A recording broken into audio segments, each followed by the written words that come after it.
Welcome back. This is the lecture or the talk for the introduction to part 3 of this course. You've now completed, or supposedly have completed, exam 1 and exam 2. Certainly you will have received your feedback on exam 1 if you've submitted it by this point. And exam 2, if you haven't already received your feedback, you will very quickly. And that should help prepare you for then exam 3, again, looking towards the final essay, which is what the exams and the quizzes as well are all intended to do. This part of the course simply has 3 lectures, 3 weeks, 3 lectures, and then covering the textbook, book 4 of the textbook. And here we look more into the developments that I indicated in the introduction to part 2, that were based on the foundation presented in part 2 in terms of Christendom, the emergence of early modern Europe. And so this is really when Europe expands throughout the entire world. And when Roberts in the textbook refers to the age of European hegemony, this is really what he's getting at. And so the 3 lectures dealing with the age of exploration, trade, and then the world system, trade and slavery, and then the world system, form a distinct unit in terms of looking at what was going on within European history in the early modern period within a world context, which is essential for understanding world history. Now, if you look at the exam for part 3, exam 3, that is, the exam is somewhat abstract. It's asking about whether or not world history really begins during the 16th, 17th to the 18th century.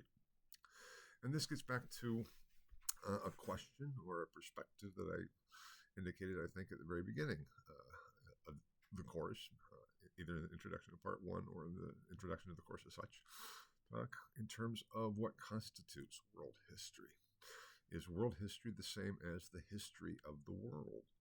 Or is world history only that which emerges when the world is all connected? Now, again, there's no right or wrong answer, but it gets back to the question of what really is history and how do we approach that? And that goes all the way back to the lectures in the first part of the course in terms of the philosophy of history and doing history and how we understand it all. And in this part of the course, we see the connections. The last lecture of this part of the course is called The World System, which is a theory coming from Immanuel Wallerstein. And I talk about it. I think in the lecture 2, I give a brief summary of his position. And that should be part of the exam too. So even though the exam in part 3 sounds rather abstract as it is written, the idea is to bring the details of the lectures in the textbook into the exam to answer the question in an abstract fashion. And again, it is using the course material, the lectures in the textbook, to apply to the problem given you. And the problem given you is exam 3. So that is where this all fits in terms of the course. And we're getting towards the end of the course because this is dealing with the developments in the 16th, 17th, 18th centuries, even with the slave trade, which should be part of exam 3 as well. And so it is something I hope that you will realize for the exam that you need to do is to bring as much detail as possible to the answer of this broad question for which there's no right or wrong answer. You can argue it either way. The issue is how do you use the course material? And you are welcome to disagree with the whole theory of the world system and the Atlantic triangular trade, as it's called too. But you at least have to show that you understand the perspectives presented in the lectures.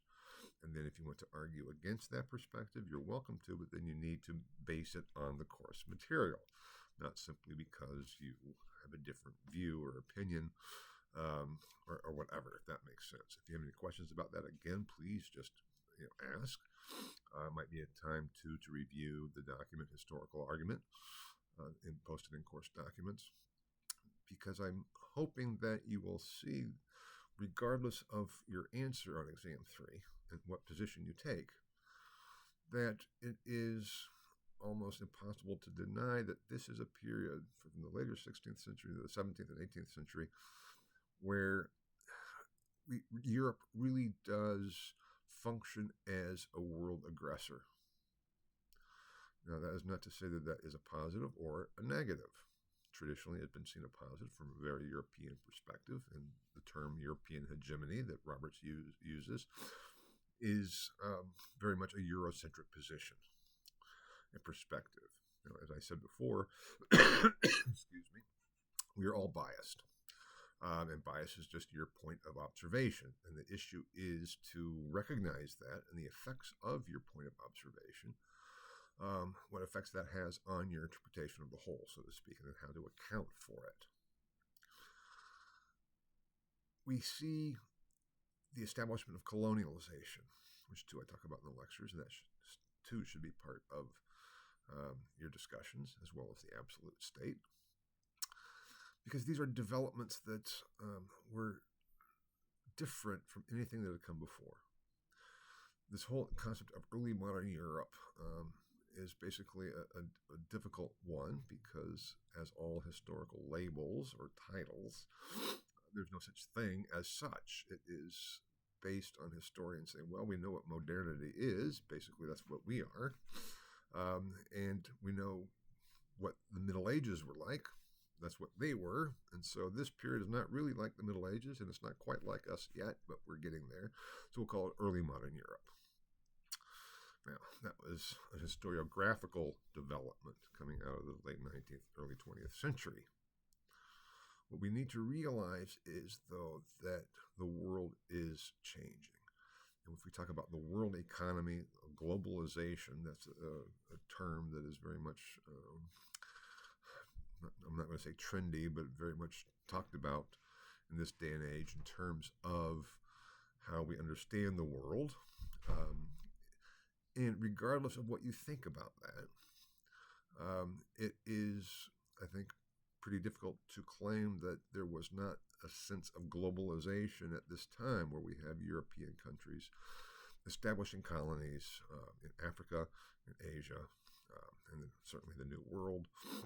That led to the Age of Revolutions, which we'll be talking about in part 4 a bit, and in so many ways still affects our world today. Decolonization started happening after World War I, which is, again, is not a topic for this course, but for H109, the second part of this overall course, so to speak, of world history, our perspectives on world history. But it is still an impact today in terms of the effects of that. So, with that being said, we're looking at, in so many ways, the origins of our world today, which is what all history really is all about. So I hope you will get into the details and think about the details and ponder what this all means for our understanding of the world today and of ourselves in terms of the impact that Europe had on the world, and also then looking at the developments in the other parts of the world. Trying to imagine what was it like being in China when we have European traders coming and missionaries coming. What was it like being in Africa when all of a sudden Europeans showed up on the shores with trading goods? And all of a sudden, as you will see, I argue, which is pretty well established, that the Europeans did not just go into Africa and snatch slaves away. It was African warlords and tribe leaders who sold slaves, their own slaves that they had captured in their own wars, to the Europeans. I'm not trying to exculpate the Europeans at all, because they were willing traders and thought, great, we can use slaves. And especially with the New World in Brazil and the plantations that were going on in terms of the sugar plantations in the American South as well. We can use slave labor. This will be a great boon for us. So slaves became a major commodity throughout the 17th and on into the 18th century. What effect did that have then on Africa and the development of Africa? What effect did it have on the Far East, that we have traders and colonies and outposts with Europeans there, also with military force? those are the questions we need to see from both sides, so to speak, and realize that even if we try to adopt, or if we do try to adopt a perspective of, the colonized, we see these people as invaders, as exploiters. That does not undermine the issue that this was still European. Where I'm struggling. European initiative of expansion into all areas of the globe, basically, at the time, that was known at the time. So that's what's getting behind the question of, for exam 3. How do we understand these phenomena that led to Europeans being a world culture, so to speak, establishing, whether it's missionary activity or it's trade activity, slavery, etc. How do we understand the political changes that were going on within the world as such? Now, today we still talk about the global economy and what happens in the stock markets in China and Japan affect what happens in Western European and American stock markets. I mean, we do have a global economy, and if we want to look at that as the origins thereof, that begins at this period. So this is kind of an exciting period, even though depending on how one interprets it, it's not necessarily a glorious period for the values of European culture. Because in so many ways, what was going on was a contradiction of the very values and ideals of European culture, as they sought to try to justify treating other human beings the way they were treating them. How do we understand that? That is what this is all about. Meaning, again, going back to beliefs as a factor in history. How were the beliefs of European culture challenged by the actions of the Europeans within the world context? And what did they do about it? Was there a contradiction? How did they handle that? Didn't that affect their whole understanding of themselves, and what were they doing? Did they have to change their understanding of their ideals and reinterpret their ideals to account for what they were actually doing? The whole process of globalization, which I'm not referring to the modern or the contemporary understanding of it, but in this early modern context, the globalization in the early modern world was a major factor for everything that came thereafter.